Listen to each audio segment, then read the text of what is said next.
बोलिए सच्चिदानंद भगवान की जय। सद्गुरुदेव भगवान की जय। वृंदावन बिहारी लाल की जय। हमारे जीवन की वाटिका में 3 प्रकार के पौधे लगे हैं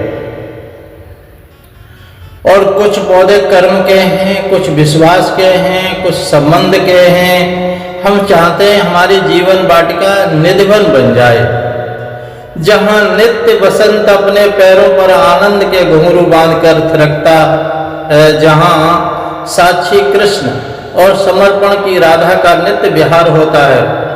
परंतु हमारा जीवन वाटिका के पौधे कितने मुरझाए हुए हैं, कितने श्रीहीन हैं। पौधों के चारों ओर कितने व्यर्थ के घास, कांटेदार झाड़ियां उगाई हैं, जिन्होंने पौधों के विकास में अवरोध उत्पन्न कर दिया है। व्यर्थ के संकल्प, विकल्प, घास, कामनाएं पूर्ति और कांटेदार झाड़ियों ने वाटिका को, विहार स्थली को ढक दिया है बिल्कुल। और जब वो झाड़ियां उत्पन्न हो गई तो वहां पर सांप, बिच्छू, खरगोश, मच्छर रहने लगे हैं। बताओ फिर वहां पर विहार के लिए अब कौन आए? कृष्ण की बंसी कैसे प्रतिध्वनि हो? वो बज नहीं सकती। उल्लू अपनी डरावनी शक्ल लिए बैठा है, आवाजें करता रहता है। लगता है बसंत तो इधर आना ही भूल गया है। जब देखो पतझड़ महोदय तशरीफ ला रहे हैं। तेज गर्मी, हवाएं चल रही हैं, इंसान प्यासा है, पानी के लिए इधर उधर दौड़ रहा है। कहीं सरता नहीं मिलती। कोई नहर मिल भी जाती है तो वह भी सूखी, उसमें गड्ढा हो जाता है, जहां कहां तहां पानी भर जाता है। उस समय के बाद सड़ जाता है, कुछ समय के बाद सड़ जाता है, उसमें भैंसें लौटती रहती हैं, गोबर भी कर देती हैं, उसमें बदबू आने लग जाती है। फिर प्यासा मानव उसे पीकर प्यास बुझाने का प्रयत्न करता है, लेकिन प्यास बुझती ही नहीं है और परेशानी ही बढ़ जाती है। इधर जरा असावधान हुए तो चाह का सर्प डसने के लिए दौड़ता है, ईर्ष्या का बिच्छू डसने के लिए, डंक मारने के लिए प्रयत्न करता है। स्वार्थ पूर्ति का खरगोश थोड़ा मन बहलाता है, अच्छा लगता है, लेकिन फौरन ही आपूर्ति की बिल्ली को देख करके स्वार्थ का खरगोश दुबक जाता है। कोई तृप्ति नहीं मिलती। अभाव के डांस बड़े मच्छर काटते रहते हैं, कैसे चैन पड़े? क्या आप महसूस नहीं करते हैं असुरक्षा की इस तेज गर्मी में, असंतोष की गर्म हवाओं में इंसान का दम घुट रहा है? अनुकूल परिस्थिति की सूखी नहर में कोई अपनत्व का पानी भरा हुआ गड्ढा मिल भी जाता है तो उसमें भी सुख दुख की मछलियों की दुर्गंध पैदा हो जाती है। प्यास कैसे बुझे? जल सरिता का पता नहीं कहां है।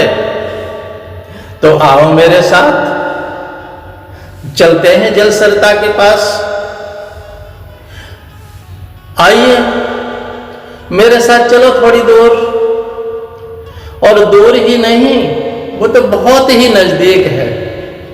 हम जल सरिता तट पर ही चलते हैं। उसका मार्ग कहीं दूर से प्रारंभ नहीं होता। इसी जीवन की वाटिका में उसका द्वार छिपा हुआ है। आओ पहले वाटिका की सफाई तो कर ले। पहले ध्यान दें, सबसे पहले संकल्प विकल्पों की घास को सफा करो।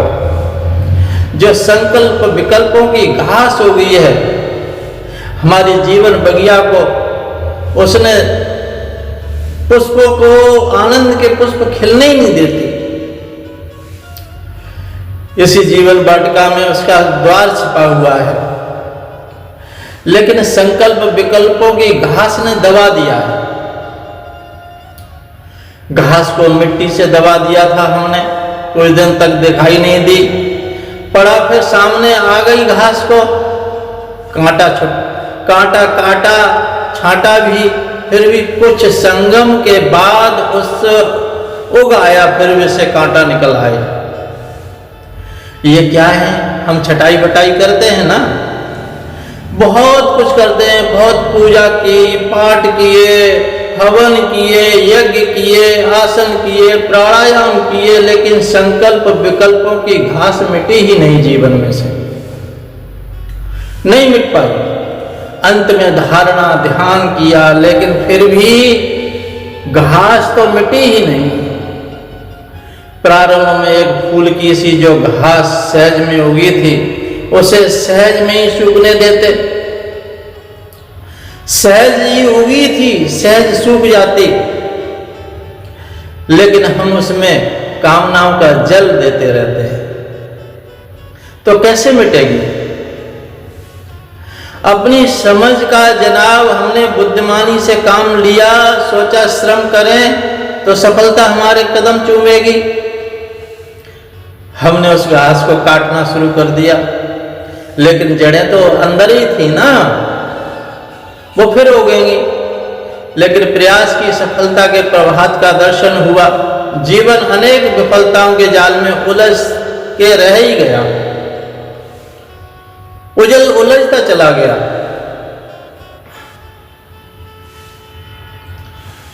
चित्त की धरा पर बह रहे हैं अनेक संकल्प विकल्प।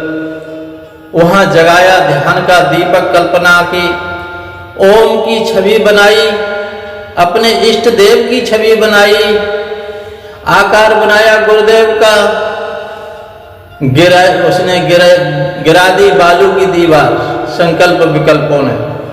ऐसे कहीं ध्यान होता है क्या? ध्यान को आपने क्रिया समझा है, प्रतन समझा है। ध्यान तो एकदम सहज है, सहज ध्यान होता है। संकल्प विकल्प की घास को दबाओ नहीं, काटो नहीं। एक ऐसी औषधि है जो घास को जड़ों से निष्प्राण कर देती है। आप केवल देखते रहें, धीरे धीरे घास मुरझाने लगेगी, संकल्प विकल्प सहज में शांत होने लगेंगे, और एक समय आएगा जब संकल्प विकल्प की जड़ें समाप्त हो जाएंगी। मालूम है वह अमीय मूल क्या है? वो अमृत की मूल सज्जीवनी क्या है जानते हो? समर्पण। प्रभु को, अनंत को सभी संकल्प विकल्प समर्पित कर दो और सहज सरल सजग भाव से जीवन की वाटिका को देखते रहो। जो भी अवरोध है सहज में मिट जाएंगे। देखो, बाग में अपने पौधे लगाए थे ना, घास नहीं उगाई थी, घास अपने आप आई। घास के कर्ता हम नहीं हैं। जिसके कर्ता हम नहीं है, उसके भोक्ता हम क्यों बने? जिसे जन्म नहीं दिया उसे मिटा भी हम कैसे सकते हैं? घास को प्रकृति ने जन्म दिया है, प्रकृति ही मिटाएगी। संकल्प विकल्प अपने आप पैदा हुए हैं, अपने आप मिटेंगे। फिर आप कहेंगे कि हमें समर्पण करने की जरूरत ही क्या पड़ी? कारण यह है कि यदि वाटिका में की भूमि पूर्ण साफ होती है तो व्यर्थ की घास न जमती। यदि हमारा जीवन पूर्ण शुद्ध होता तो उन व्यर्थ के संकल्प विकल्पों की सृष्टि कदापि नहीं होती। कहीं न कहीं हमने भूल की है। पहली भूल की कि अपने को कर्ता मान लिया। इसी भूल की निवृत्ति का निदान है समर्पण। यदि यह भूल न होती तो समर्पण की औषधि डालने की आवश्यकता ही नहीं थी। यह औषधि केवल घास की जड़ों को ही समाप्त नहीं करेगी, बल्कि इससे कामना पूर्ति की झाड़ियों को भी समाप्त कर देगी। हमेशा के लिए, हमेशा के लिए समाप्त कर देगी।